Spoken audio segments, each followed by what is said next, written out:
अहम खबर, भारतीय राफेल तैयारे पाकिस्तानी जदीद रडार के सामने बेबस, रास्ता भूल गए। लाइन ऑफ कंट्रोल को जारहाना तौर पर खोजने का टास्क लिए राफेल को पाकिस्तानी रडार ने जाम कर दिया।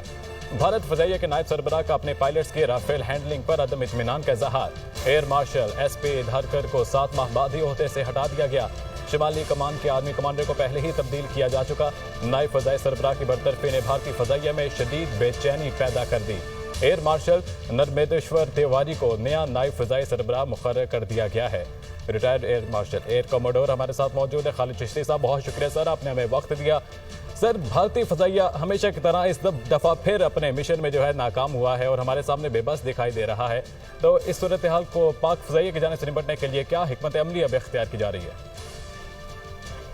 पहले तो मैं इस पर बात कर लूँ, जो आपने थैंक यू, आपने मुझे इन्वाइट किया है। पहले तो मैं इस पर बात कर लूँ जो उनके ऑफिसर्स आर्म फोर्सेस के फायर किए जा रहे हैं या जगह से हटाए जा रहे हैं। बुनियादी तौर पर जब भी आप ऑफेंस करते हैं जिसके अंदर आपका ज़मीर आपके साथ नहीं होता तो इसी तरह की गलतियां भी होती हैं और फैसले भी इसी तरह के होते हैं। और जाहिर है जब आपने फॉल्स फ्लैग ऑपरेशन किए होते हैं, लोग कन्विक्शन के साथ आपसे नहीं होते, मजबूरी के तहत होते हैं और कई लोग जाहिर है मजबूरी के खिलाफ इतना काम नहीं कर सकते।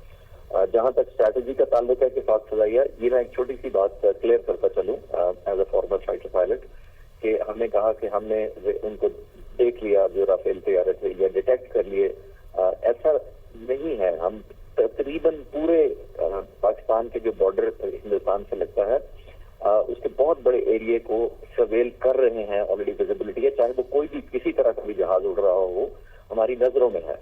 ये नहीं होता कि वो सिर्फ हमारी लाइन ऑफ कंट्रोल के पास आएगा तो फिर हम उसको देखेंगे और फिर हम उस पर रिएक्ट करेंगे। तो हम उसको सर्वेल पूरे एरिया को कर रहे होते हैं ताकि आप जानते हैं कि एयरफोर्स के पास वार्निंग नहीं होती और रिएक्शन टाइम बहुत ही लिमिटेड होता है।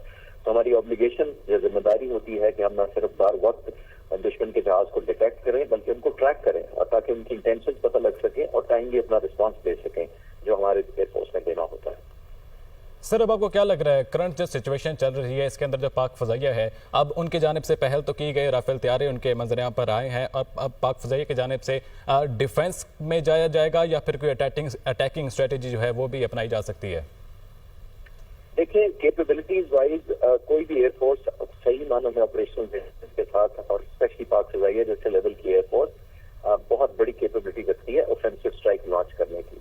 लेकिन हम क्योंकि वॉरमोंगरिंग नहीं कर रहे, हमारा ऑब्जेक्टिव सिर्फ अपनी इंटेग्रिटी और सॉवरेनिटी का डिफेंड करना होता है और किसी जगह पर कब्जा करना होता है, ना कोई पॉइंट स्कोर करना होता है, ना विक्ट्री साइन रेज करना होता है। हमने सिर्फ ये साबित करना होता है कि अगर हमारी सॉवरेनिटी को चैलेंज किया जाएगा तो हम आएंगे।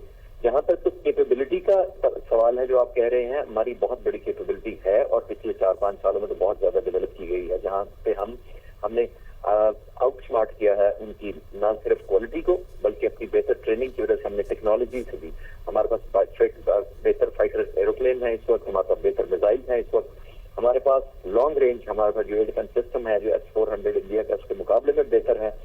तो मैं ये करते चलूं कि कैपेबिलिटी का इशू नहीं होता।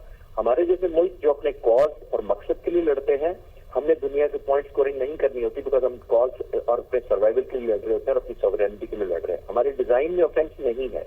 लेकिन हैविंग सेड दैट, अगर जिस तरह का मिस एडवेंचर करने की कोशिश या एडवेंचर करने की कोशिश 2019 में हुई थी और उसका भी जवाब पाक फजाइया ने कॉरेस्पॉन्डिंगली दिया था, अभी भी हमारी देर विदाउट, मैं आपको क्योंकि मैं अपने नाम से यूट्यूब की डॉक्यूमेंट्रीज बनाता हूँ एयरफोर्स की, तो मैं रिसेंटली इस एस्केलेशन से कुछ अर्सा पहले मुझे स्पेशल परमिशन दी गई थी पाक फजाइया के सरदार ने कि मैं उन पायलट से मिलूं जाकर अपनी डॉक्यूमेंट्री के सिलसिले में जो latest state of the art जहाज उड़ा रहे हैं, मोस्ट मॉडर्न इक्विपमेंट को ऑपरेट कर रहे हैं, इंजीनियर्स हैं और टेक्नीशियंस हैं। तो मुझे जानकर बड़ी खुशी हुई कि वो young fighter pilots, air defence technicians, engineers, airman fully charge हैं और जहाज की जो कैपेबिलिटी है वो किसी तरफ से इस रीजन में किसी से भी कम नहीं है। मैं एक मिसाल आपको देता चलूं जो राफेल की, क्योंकि ज्यादा बात हो रही है। आपको याद होगा 2019 में नरेंद्र मोदी ने कहा था कि अगर हमारे पास राफेल होते तो ये ना होता। अब उनके पास राफेल आ चुके हैं, लेकिन उन्होंने जब ऑर्डर किया था उस वक्त पाकिस्तान के पास उसका जवाब नहीं था। जब उन्होंने ऑर्डर किया था तो इसकी जहाज की बहुत अच्छा जहाज है, इसमें कोई शक नहीं है, उसका बियॉन्ड विजुअल रेंज, मिसाइल की रेंज 150 किलोमीटर है, जो उस वक्त जब ऑर्डर किया गया था तो वन ऑफ द बेस्ट थी इन द रीजन। लेकिन यहाँ पे क्यादत में मैं क्रेडिट देना चाहूंगा सरबराह पाक फजाइया को, जिन्होंने फोर्स किया। 2021 में अपनी कमांड संभालने के फौरन बाद 1 साल के अंदर J-10C जो मोस्ट मॉडर्न जहाज है उसको न सिर्फ इंडक्ट किया बल्कि PL-15 जो air to air beyond visual range missile है उनका भी एक्वायर किया, जिससे हमारी रेंज जो थी एज कम्पेयर टू राफेल के ऊपर जो वेपन लगे हुए हैं 150 किलोमीटर के गेज, हमारे जो इस वक्त मिसाइल लगे हुए हैं उनकी 200 किलोमीटर से प्लस रेंज है। तो हम प्लस हैं उनसे। और सिर्फ यही बात नहीं रुकी, हमने अपने JF-17 ब्लॉक 3 को भी मॉडिफाई कर लिया, जिसके अंदर वही मिसाइल और वही आईसा रडार जो तकरीबन 200 से 300 किलोमीटर तक दुश्मन के जहाज को मॉनिटर कर सकता है, हमने वो लगवाए। और इस वक्त हमारी कैपेबिलिटी में बहुत बड़ा फ्लीट है जो स्टेट ऑफ द आर्ट ये आईसा रडार को, जो फर्स्ट वर्ल्ड का जहाज रडार गिना जाता है, उसको ऑपरेट कर रहे हैं। और PL-15 one of the latest, जो इस पूरे खित्ते में इतनी रेंज का हमारे पास किसी दुनिया हमारे अलावा किसी के पास मिसाइल नहीं है।